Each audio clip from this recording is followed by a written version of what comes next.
The city of Washington, D.C. has the second highest rate of bike commuters per capita in the country, and throughout the pandemic, recreational cycling has grown dramatically.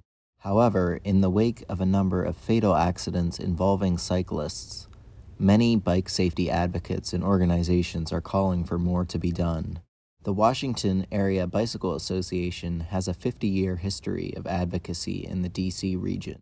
With our Vision Zero campaign, we're trying to push local governments throughout the region to implement policies and budgets that will get us to zero traffic deaths and fatalities.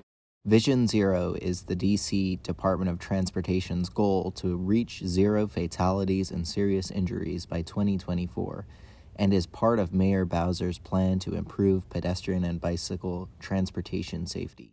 One thing that we can do to protect bikers is to implement protected bike lanes. So I think it's really important to educate drivers around what does it mean to drive in the road with bicyclists, right? And to an extent, then, we also provide education to bikers as well. And I think lastly, we need to hold people accountable.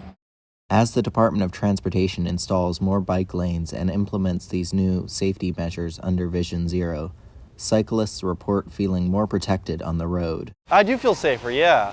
And making the bike lanes go around the turning lanes so that cars can easily turn and bikers can keep going forward.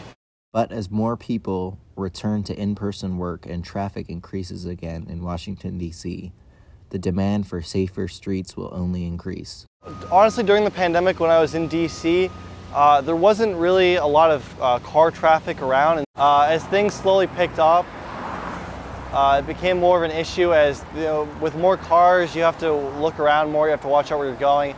Bicycle safety advocates are also calling for the passage of essential legislation. We also try to pass legislation on budget to really push DMVs, local DMVs, to include that education into, learner's permits. As more and more cyclists utilize this new and improved infrastructure across the Washington, D.C. metro area, there is still progress to be made by educating drivers and cyclists about their role in traffic safety. For Washington Metro News, I'm Baxter Wareham.